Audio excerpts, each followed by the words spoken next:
Threshold is made with the support of listeners like you. Join us at thresholdpodcast.org. An hour ago, my son Mark sent me a picture of my grandson, Case, who's 1 year old. I was thinking, Case will be 31 when we're in 2050. This is Frans Timmermans, representative from the European Union at COP26, the UN climate conference held in Glasgow, Scotland.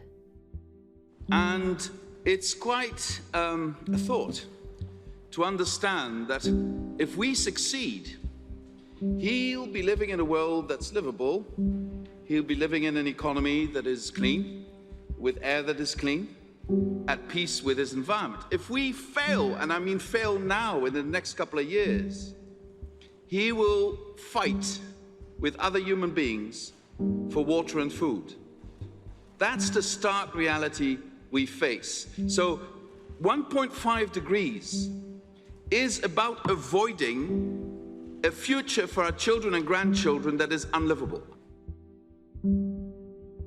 I might not reach 2050, probably won't, but he will be there as a young man, and I want him to live peaceful, prosperous life like I want it for everybody's children and grandchildren in this room. This is personal. This is not about politics.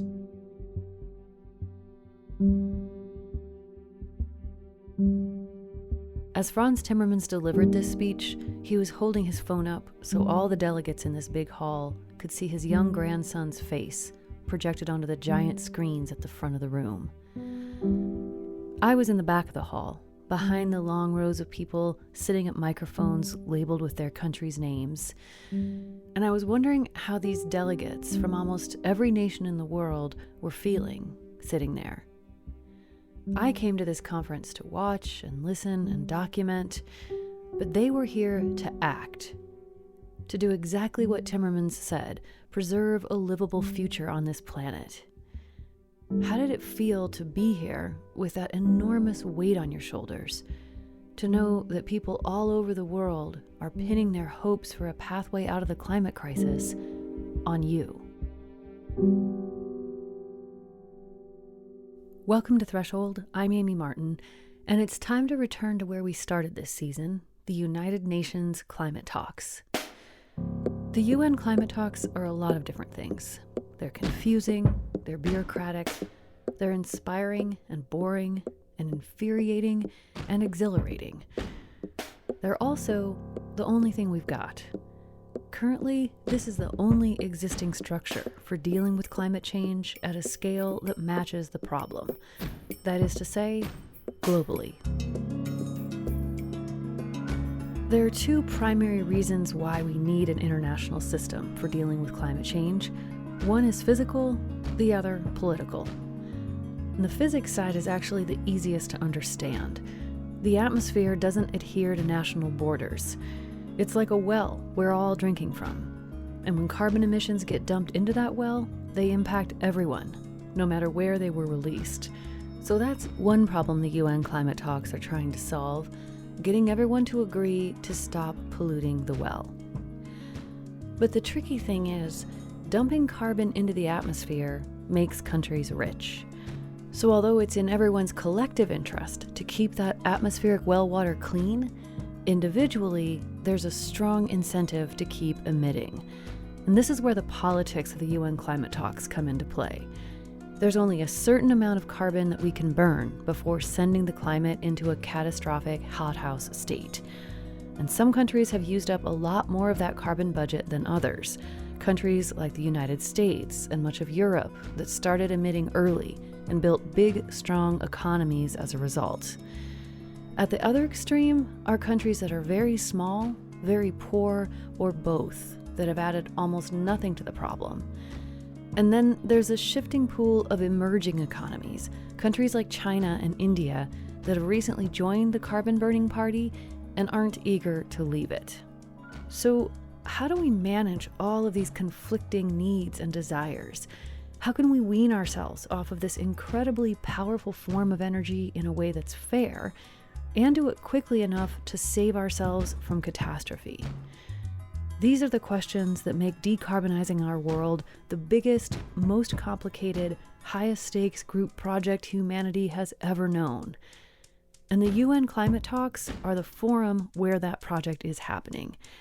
If they succeed, we'll have a stable climate and hope for a new post-climate crisis era. And if these talks fail, well, we simply cannot allow them to fail.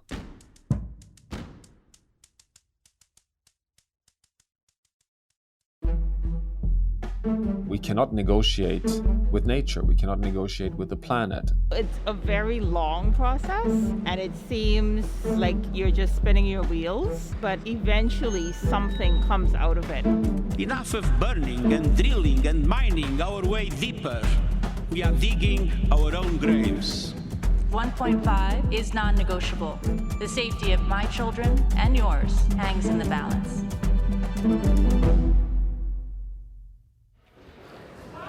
Nick and I just got our official badges, and what are we doing now, Nick? We are walking to our first location in the actual conference.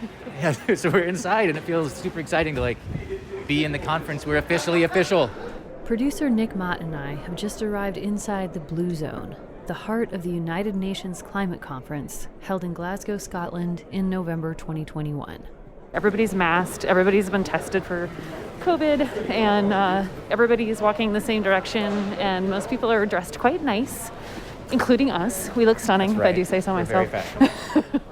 After going through the security check-in process, basically your standard airport security routine, we get funneled into a long, tented walkway leading into the main conference area. We can't see out. It's a tunnel of white canvas above us and on both sides. It feels kind of like an umbilical cord between the outside world and the highly protected pop-up city of the conference. When we were coming in from the entryway, I felt like I was in E.T., like walking through the white tunnels. That's all I was thinking about. That's Erica Janik. Nick and I met up with her and another colleague, Eva Kalea, in the main conference area. A ton of people, just a wall of people walking towards us, a lot of suits. So many suits. I'm experiencing some confusion over which side of the hallway I'm supposed to be walking on, and there seems to be like a shared confusion among everyone. I'm wanting to walk really fast, and I think it might be because then I feel like I look like I know what I'm doing, not because I actually know what I'm doing. Yes, I feel like it's also the energy. It's like a very bustling urban type of energy, and you just have to match it. Close to 40,000 people attended COP26. Representatives from almost every country on the planet are here. Even the most isolated country in the world, North Korea, sent someone to this conference. The diversity of faces and languages is pretty mesmerizing. It makes me want to just sit down and watch the stream of humanity flow by. But at the same time, I'm eager to dive in and figure this conference out, starting with understanding where I am exactly. It's like being in a giant mall, sort of, or like an airport terminal. Food court. Giant food court with heads of state, presumably, everywhere. I head out to do some exploring. After the ET tunnel and the airport terminal/food court, I find the pavilions, a loud, chatty area where countries and organizations are set up like a trade show, with booths and displays advertising their climate projects. Next to that are the country offices, a warren of temporary cubicles with blank walls and people moving about talking in hushed voices, wearing serious expressions. Then I come upon the huge plenary halls where all the highest profile speeches get made, and radiating out from there is a big collection of meeting rooms where a lot of the actual work of the conference gets done. Reporters are allowed into many parts of the conference, but sometimes all of a sudden we weren't. Especially during the first few days, the World Leaders Summit, when more than 120 heads of state are on site, getting shepherded through the space, surrounded by a phalanx of security and support staff. I've been pushed aside by entourages numerous times. Just big groups of people will suddenly start pushing through. That's Erica again, and I was having that same experience. I'd be walking along, and all of a sudden, hey, there's Mary Robinson, former President of Ireland and UN High Commissioner for Human Rights, or Christiana Figueres, one of the key architects of the Paris Agreement.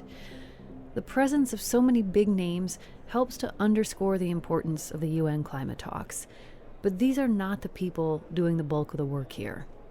Well, I think the main message for today is that there's going to be a whole bunch of heads of government, including the US president here. They'll make speeches, they'll have a photograph with Boris Johnson, and they'll fly away. Much of the global media will fly away with them and think that it's over. It isn't. It's just starting. It's going to start day after tomorrow when they've gone, and it's going to last for 2 weeks. This is Dr. Salim Al-Hook. You might remember him from our first episode this season. He's the director of the International Center for Climate Change and Development at the Independent University, Bangladesh.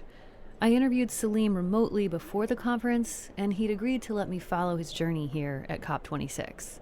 Journalists and their audiences need to be educated on the complicated stuff that climate change is. I agree with Salim. That's why we're here. Despite the incredibly high stakes of the UN climate conferences, I think most people have only a very vague understanding of how they work. I know I did. So let's start with a quick rundown of the origin story of these talks. In the late 1980s, as the world started waking up to the climate crisis, it became clear that there were no existing institutions or processes for dealing with this global problem. So people decided to try to make those institutions. In 1992, at a major gathering in Brazil called the Earth Summit, more than 150 countries signed something called the United Nations Framework Convention on Climate Change, or UNFCCC. You can think of it like a special wing of the United Nations devoted to working on climate. Almost every country in the world is part of the UNFCCC now, as well as some non-country organizations, like the European Union. When countries agree to join this effort, they become parties to the convention, and then they start coming to these annual gatherings we call COPs, that stands for Conference of the Parties. The overall goal of each COP is to make progress on climate, to get all countries moving in the same direction toward a decarbonized world in an equitable way, based on the best scientific information available. But of course, every country has a different level of commitment to that progress, and its own idea of what progress looks like and how we should get there. So they negotiate, and then they formalize the results of those negotiations in the documents that come out of these conferences: the Kyoto Protocol, the Bali Action Plan, the Cancun Agreements. The first COP was held in Germany in 1995, and 26 years later, here we are in Glasgow at COP26. Salim has been to every one of those COPs, including the Watershed Paris Conference in 2015, when the world finally coalesced around a goal: holding the global temperature rise to well below 2 degrees Celsius over pre-industrial levels, aiming for no more than 1.5. They rose to the occasion, and we have the Paris Agreement. It's about implementing that now. Glasgow is not a new agreement. It's about implementing what we agreed 6 years ago, and we're not on track to do that. The Paris Agreement identified a goal and created a framework for achieving it, based on something called Nationally Determined Contributions, or NDCs. This is a system in which countries make their own individual plans for reducing emissions and report on their progress at regular intervals. But heading into Glasgow, the NDCs were falling frighteningly short. The plans that countries had submitted, taken together, were projected to lead to 2.7 degrees Celsius of warming, almost twice the 1.5 goal. This would be utterly devastating for the whole world, and especially for island nations and countries with a lot of people living in areas prone to heat waves, drought, and coastal flooding. Bangladesh, where Salim lives, is one of those countries. So he was not feeling especially cheery at the start of the conference. I asked him what he thought the best possible outcome here could be. Well, the best possible outcome has traditionally always been an incremental progress, and we have taken pride in having made some progress.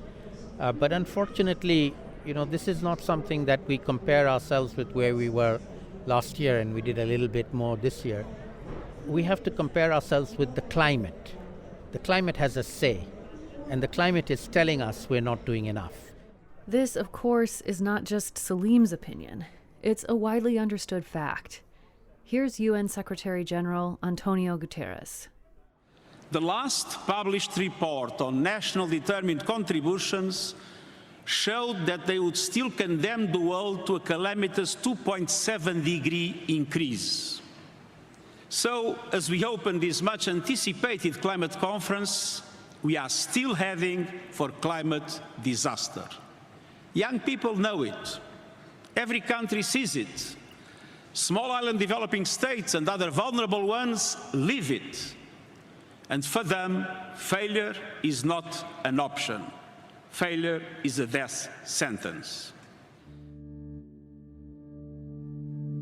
Guterres delivered this speech just down the hall from where Salim and I were talking on that same day, with leaders from around the world listening, many of them nodding along.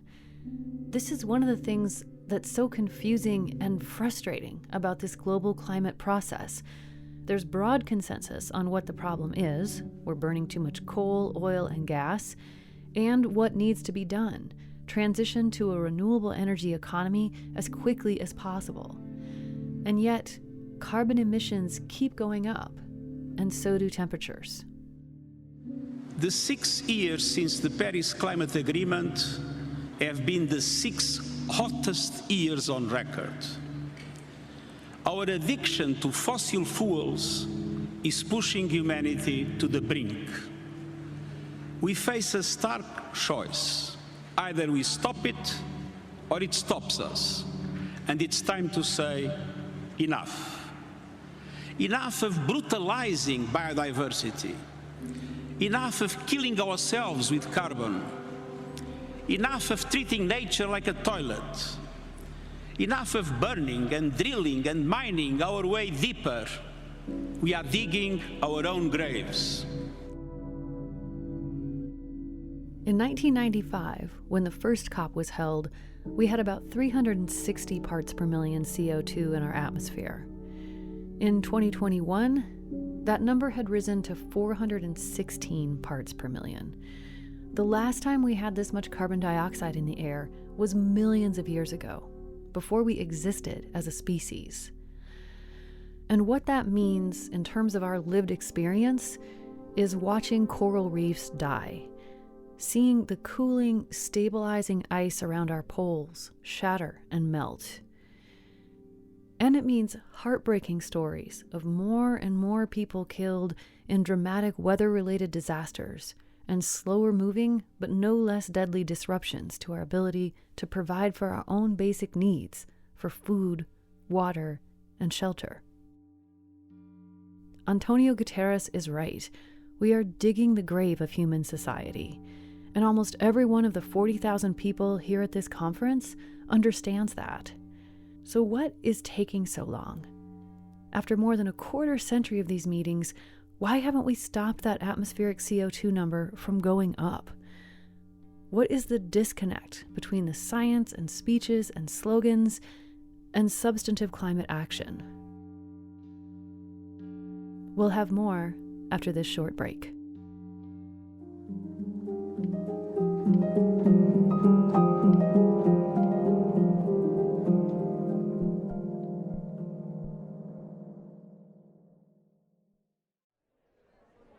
Well, we're in the one of the main COP pavilions where we have pavilions on water, on the cryosphere, on science, on the meteorology, on the IPCC.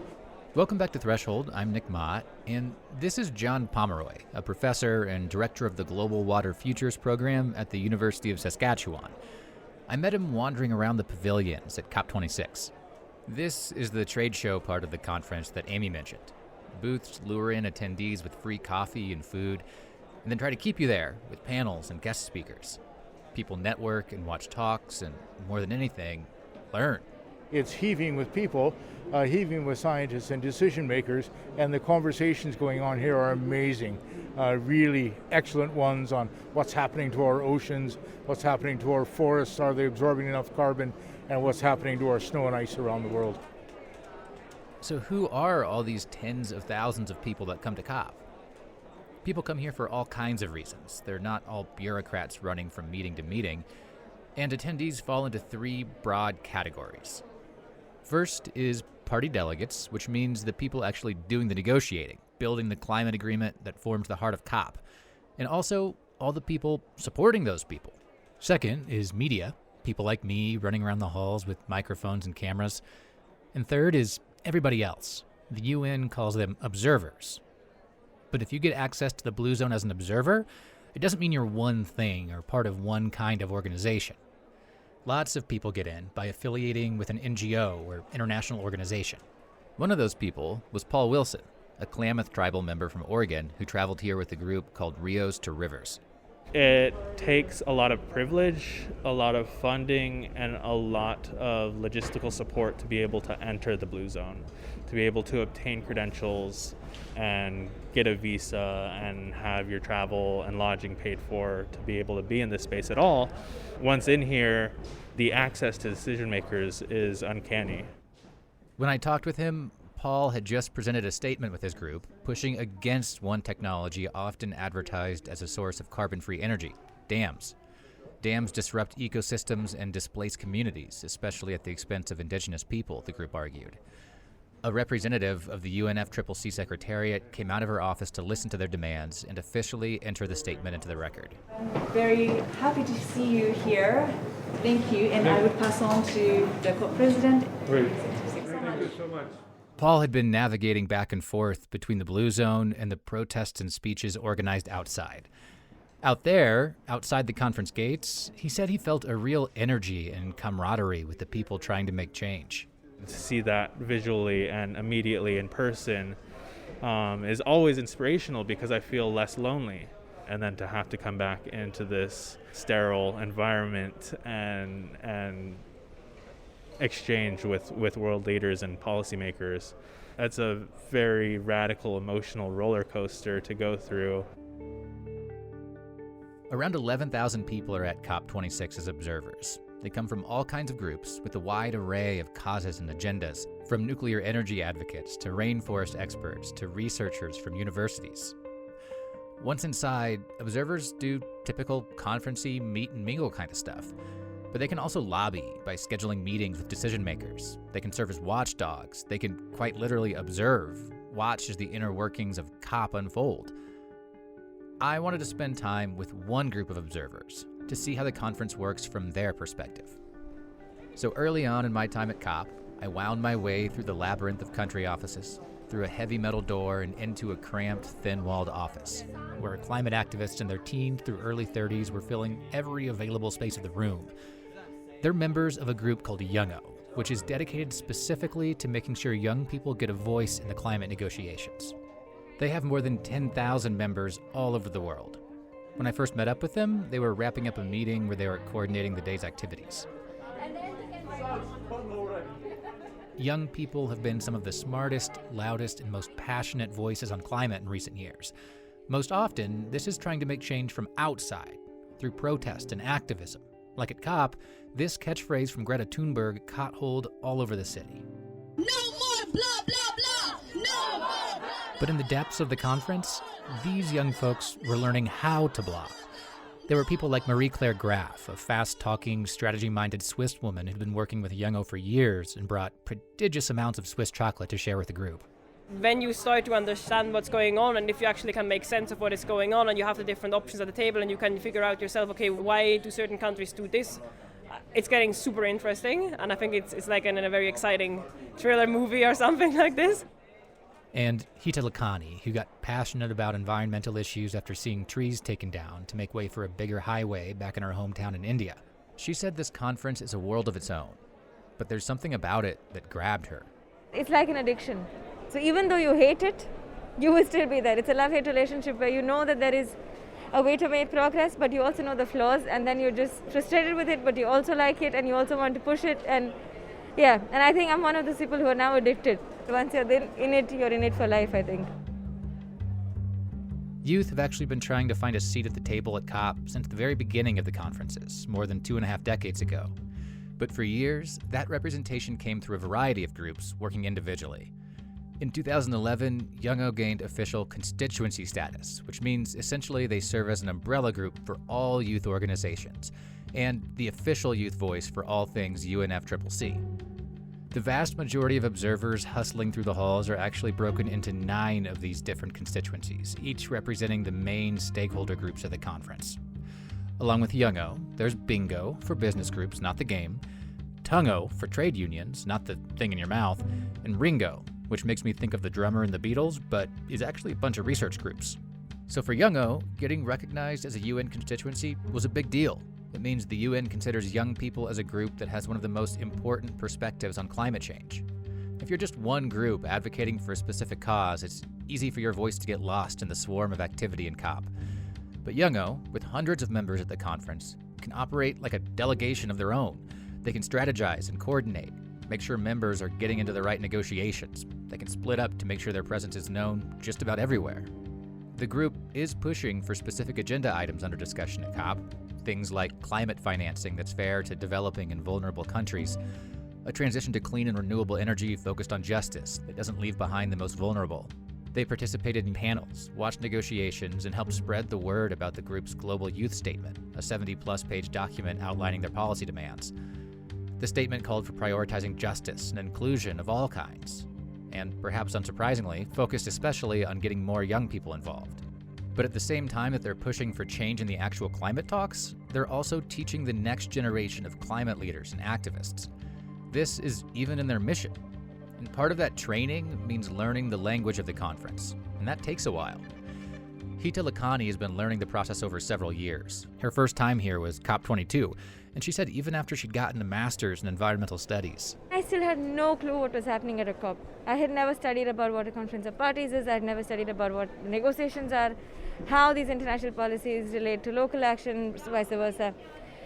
I have a book where I used to go back home after the COPs and reread the documents again and make my notes and try and understand everything that happened over the past week or 2 weeks, because I was just so lost in 2 weeks. it's like a journal. Yeah, so I really used to write down, okay, Paris Agreement, Article 1, Article 2, and make my own summaries of what it was.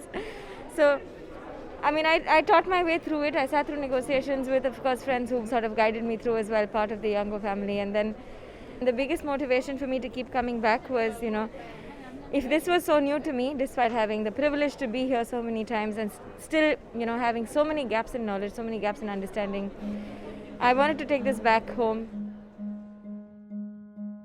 Youngo itself operates like a mini COP. It's volunteer-led, consensus-based, and has a number of working groups.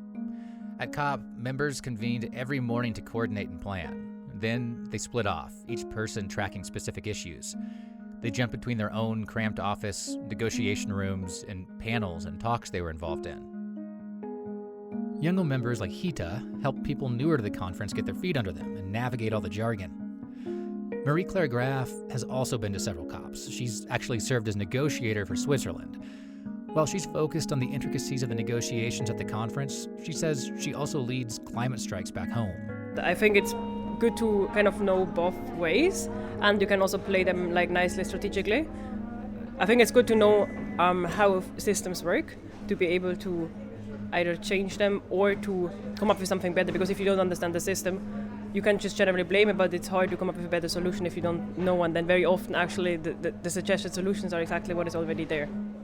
As I spent time with Youngo, what really interested me about this group was what the organization suggests about the future of COP. The climate crisis is a long-term problem. Even if we stopped all emissions today, we'd be dealing with the effects of the damage that's already been done for decades, if not centuries. So just like we need to build new renewable energy infrastructure, we need to invest in our human infrastructure too. We need people with all kinds of skills: disaster managers, green builders and heat pump installers, and climate negotiators. In the context of COP, that means people who understand the ins and outs of creating and implementing complex international agreements that help keep the hundreds of countries in COP moving the same direction. This is part of what Youngo's doing. It's a training ground. I didn't really have many expectations. This is my first time getting a COP. This is my first time in a UNFCCC space. My first time trying to be a diplomat, basically. Chandel O'Neill is a sustainable energy specialist and human rights advocate from Trinidad and Tobago. It all comes together, it's all part of it. Social justice, climate justice, inclusion, everything, it all comes together. For Chandel and a lot of Youngo members, this experience is all about learning. The conference was like a 2-week crash course in international relations and climate policy. Like Chandel said, they were learning to be a diplomat, learning how to speak this abstruse, bureaucratic language, how to lobby and advocate in the COP environment despite all its faults, and also learning how to work together, to respect one another, and to elevate voices that often get left out of the discussion. It's just we have to work within the system that was given to us. It might not be the best, it might not be the most inclusive, but part of it is us coming into space and trying to transform the system, because the system wasn't designed for us, it wasn't made for us, so we're trying to build something better together. Chandel is part of this training ground. And the training ground is partly about bringing in people with all kinds of backgrounds from all parts of the world, both the global north and the global south. There's a sentiment out there that COP is just, like Greta Thunberg said, all blah, blah, blah. That nothing really happens here. That these last 25 plus years have just been politicians going through the motions over and over again. And I get that.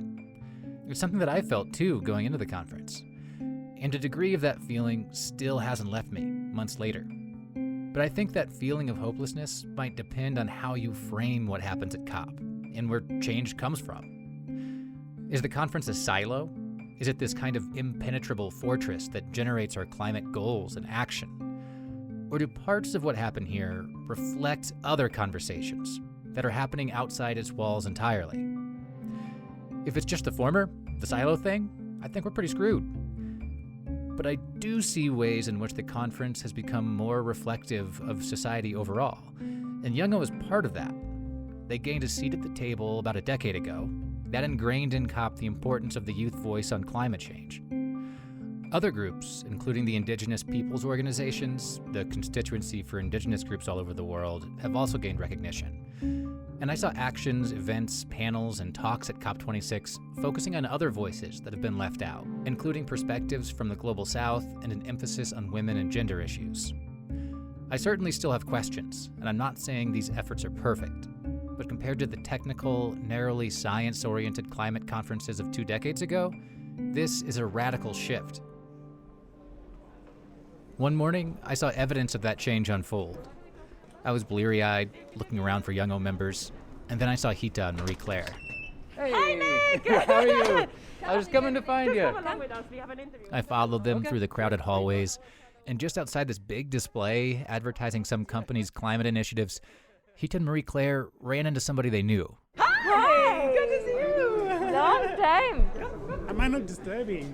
I didn't catch his name, but what I did find out was that he used to be a Youngo member, but now he's moved on. He's a negotiator. Thank you for the 2 years. Look at you now, Fadi, making decisions for us. The negotiator told him he was grateful for the time he'd spent at Youngo and for everything he learned. Now he was applying it. The three of them joked around for a while and then parted ways, smiling.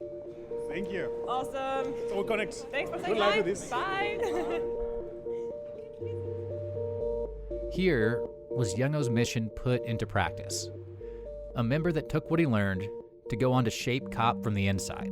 Watching this quick interaction in the hall, I was left thinking, we need to get nearly 200 countries to agree with each other, to forge a new future for the entire planet. So this change I'm seeing in real time here is something. But is it enough? Are these things happening at the pace and scale we need? Can this result in the actual policies we need to reduce emissions and change the trajectory we're on? And what are all these Youngo members getting trained to do exactly? How do you build a global climate agreement? Amy tries to figure that out after the break.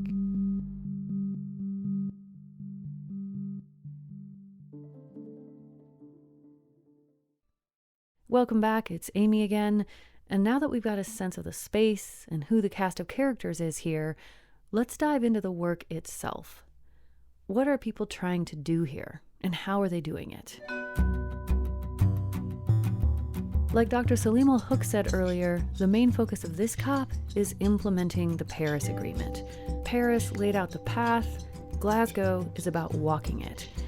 And that involves a bunch of really dry, technical, but super important things, like clarifying how the system for international carbon credits works, and making the process for reporting emissions reductions, those nationally determined contributions, more transparent and uniform.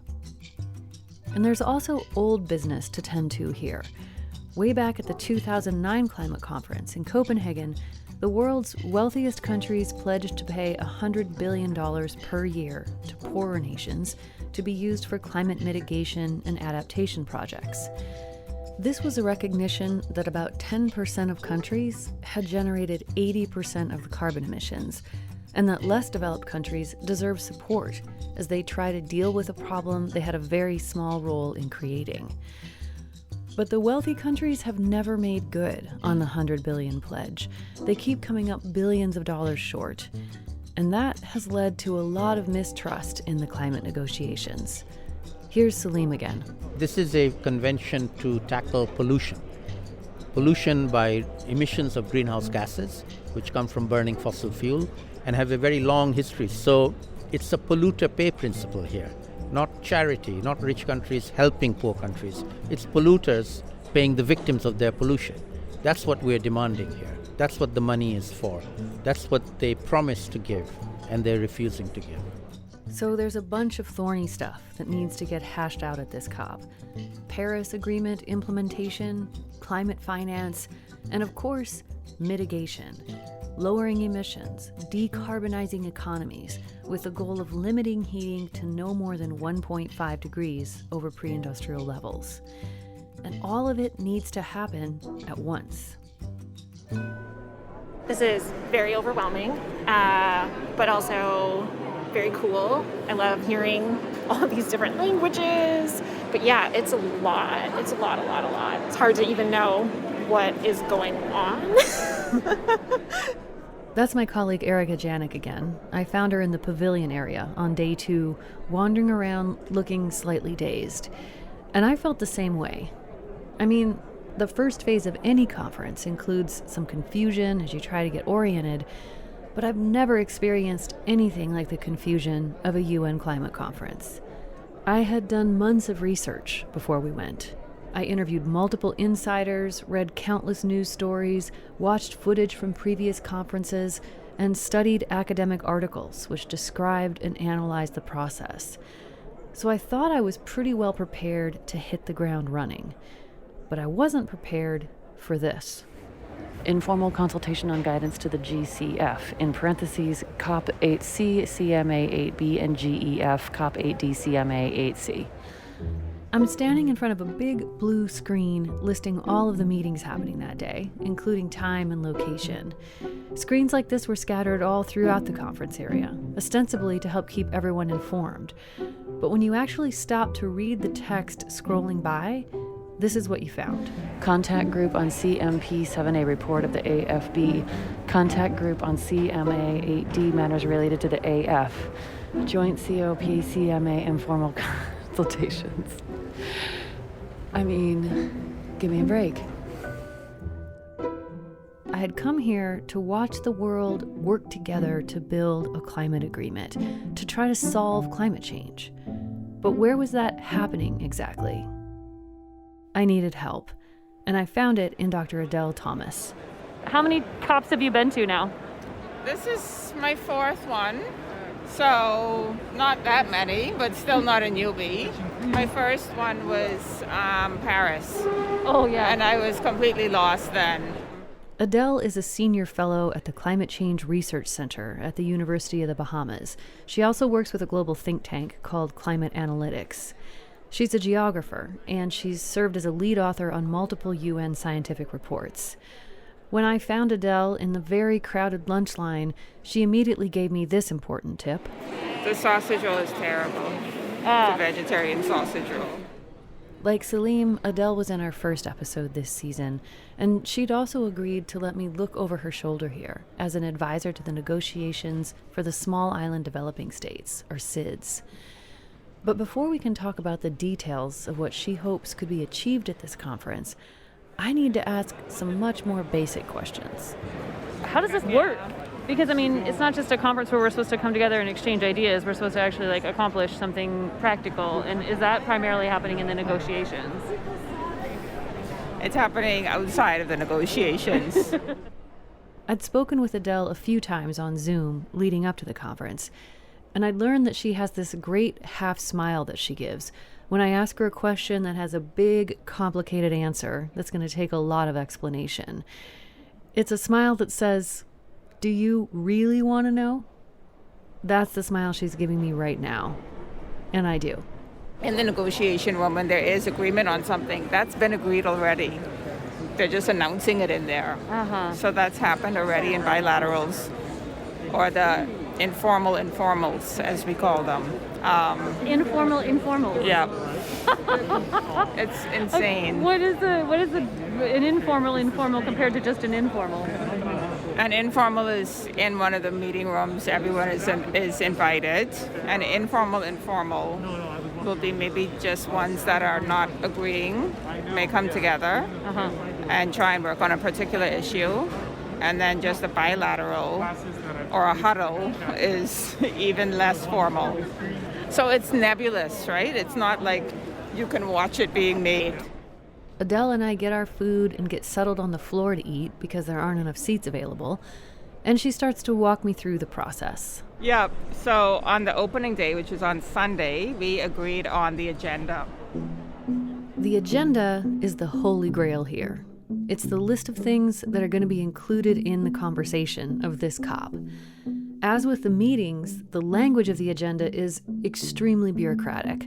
For example, here's item number 15, second review of the adequacy of Article 4, Paragraph 2, A through B of the Convention.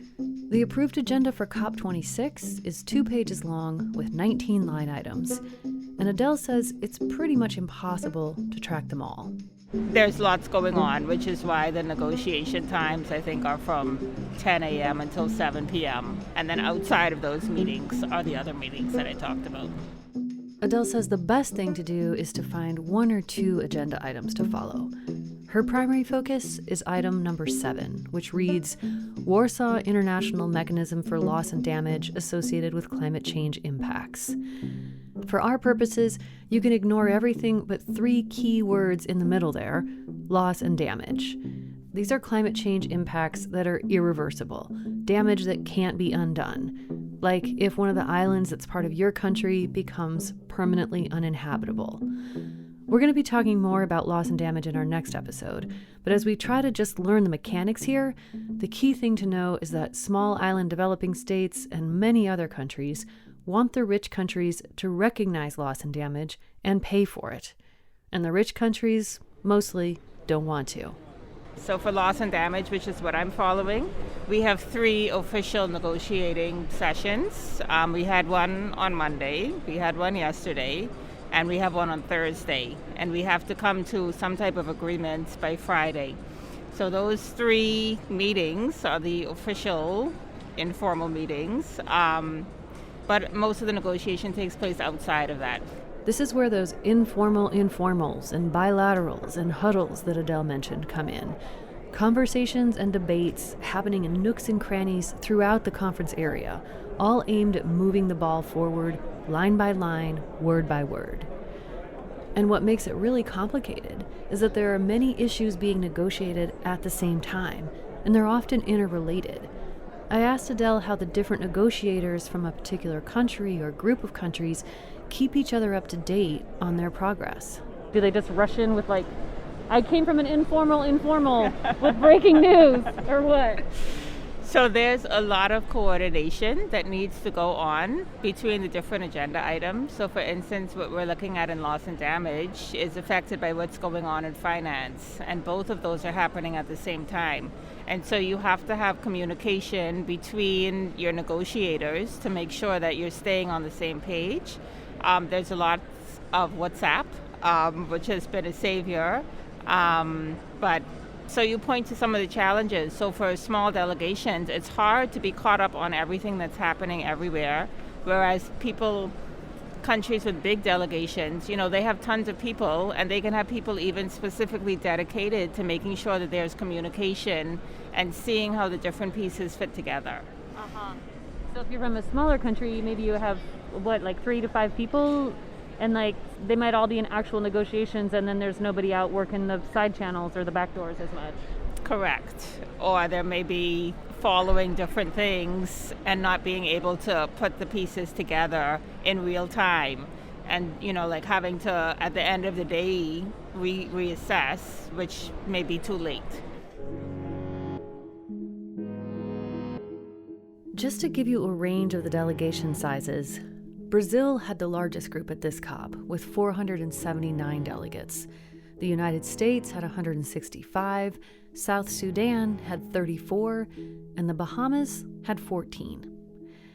To amplify their voices and boost their chances of having some influence at the COP talks, a lot of the smaller or less wealthy countries have formed blocs that negotiate together. There's the Alliance of Small Island Developing States, or AOSIS.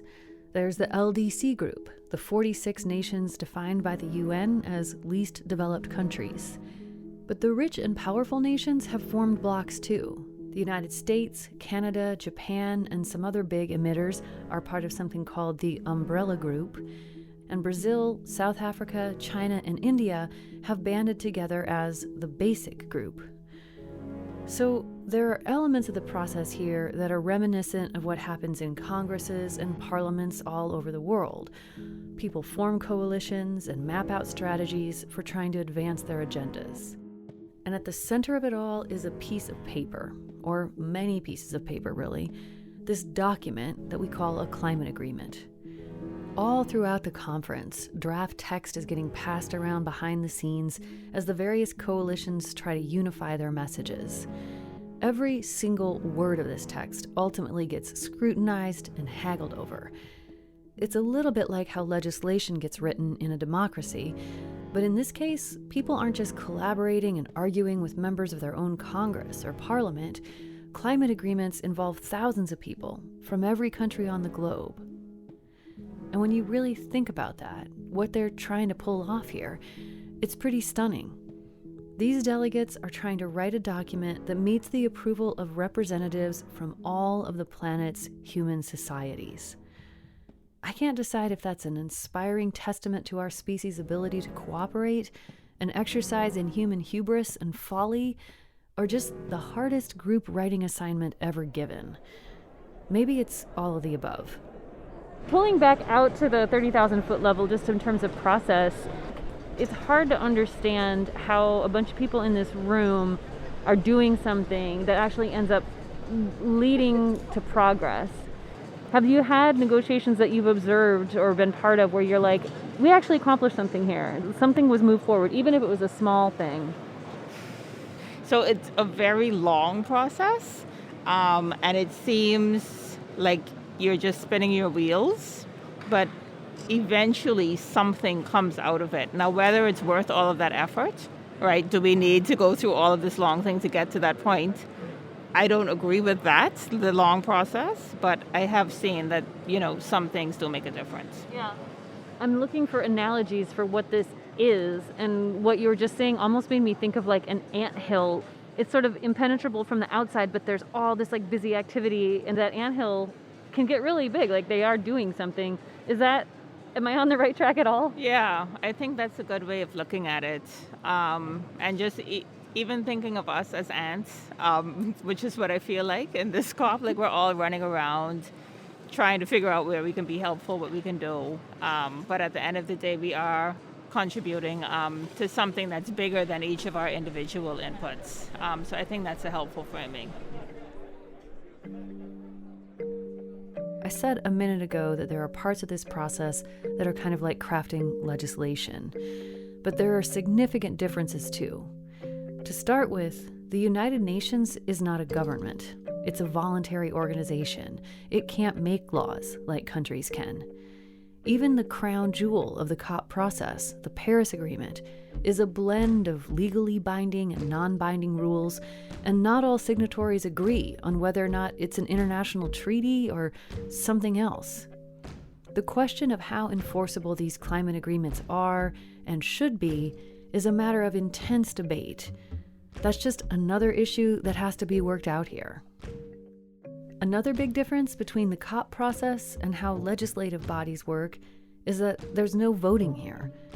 COP is consensus-based, which means everyone has to agree in order for something to move forward. So it's not like an agenda item can be approved if 60% or even 99% of the countries agree to it. If one party objects, then the negotiations stall. And that happens all the time. That's a big reason why progress at these talks has been so slow. It's an incredibly frustrating thing to watch one country ruin it for everybody else, but especially so for people like Adele and Salim who are inside this system trying to make it go faster. I spoke with Adele a few times before COP26, and in our last conversation a few months before the conference, she was pretty down. I guess when you're an ant, it can also feel kind of demoralizing because you know you're tiny. I mean, how is your ant self right now? My ant self is, I'm feeling okay. I know the last time we spoke, I was feeling sad and, as if there wasn't much hope. But I mean, it's cyclical, so sometimes it can be overwhelming. Other times you can feel like, okay, even though the role that I play may be small, in the grand scheme of things, it's important and it's helping towards this overall goal of where we want to get to. So at this point in time, I'm feeling a bit more hopeful. What do you think is the most we could hope to get out of this? The most I think that we can get out of this, I'm going to be optimistic. I think that we will have a pathway forward for getting the $100 billion per year in finance before 2023, which is what they're currently projecting. I'm going to hope that we get recognition and a commitment for new and additional finance for loss and damage. And I'm going to hope that we get a commitment on the mitigation side to keep temperatures to 1.5 through countries coming back with better national plans, nationally determined contributions on meeting 1.5. So I hope that this COP will keep 1.5 alive, finance, and loss and damage. We'll be checking back in with Adele in our next episode to see if her hopes are realized.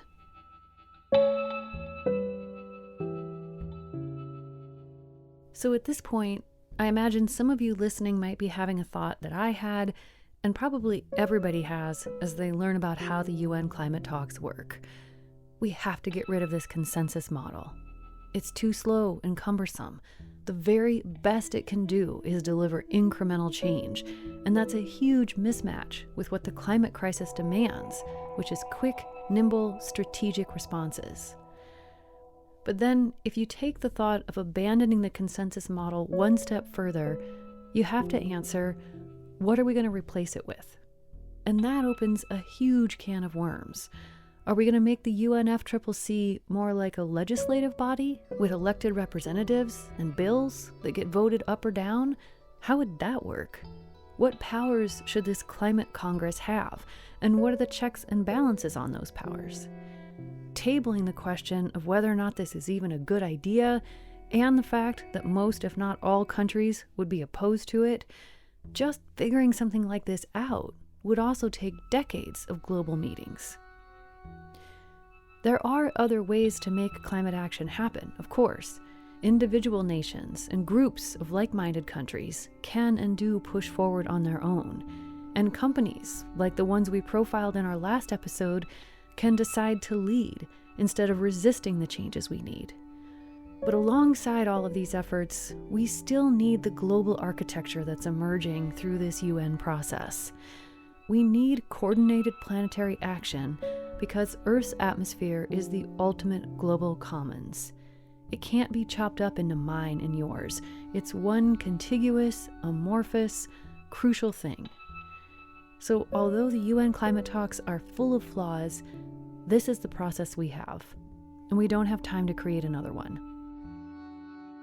We know that the window to keep 1.5 degrees within reach is closing. This is Alok Sharma, president of COP26, speaking on the opening day of the conference. He's looking out at a room full of faces, people who've traveled to Glasgow from all around the world, and many of them have devoted their lives to trying to make this process work and make it better.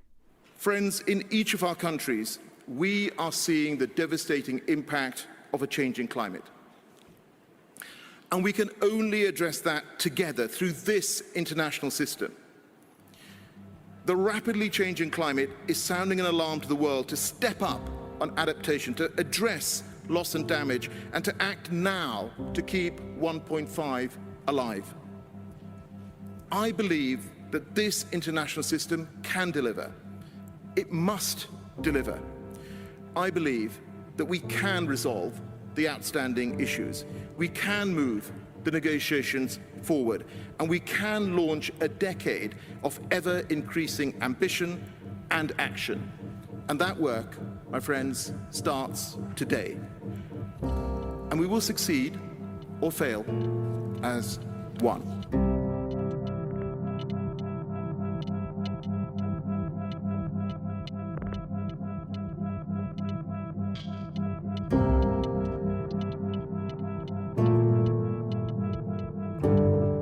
In many ways, the UN climate talks are an audaciously optimistic endeavor.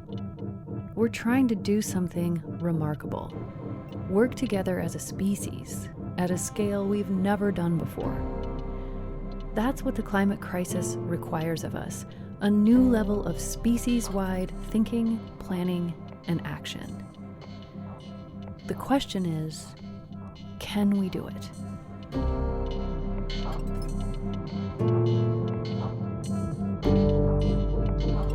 We're going to continue our coverage of COP26 in our next episode.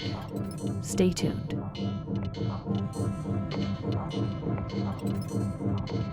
I'm Emily from Boulder, Colorado. Reporting for this season of Threshold was funded by the Park Foundation, the High Stakes Foundation, the Pleiades Foundation, Newsmatch, the Llewellyn Foundation, and listeners. This work depends on people who believe in it and choose to support it. People like you. Join our community at thresholdpodcast.org. This episode of Threshold was produced and reported by Nick Mott and me, Amy Martin, with help from Erica Janik and Sam Moore. The music is by Todd Sikafus. The rest of the Threshold team is Casey Simpson, Deneen Weisky, Eva Kalea, and Shalal Lawal. Our intern is Emery Vayu. Thanks to Sally Dang, Maggie Contreras, Hannah Carey, Dan Carreno, Luca Borghese, Julia Berry, Kara Cromwell, Katie DeFusco, Caroline Kurtz, and Gabby Piamonte. Special thanks to Ava Connecta, Vivian Kalea, Emily Moore, Christopher Preston, Leslie Scott, Katie Scott, Joseph Harvey, and Abe.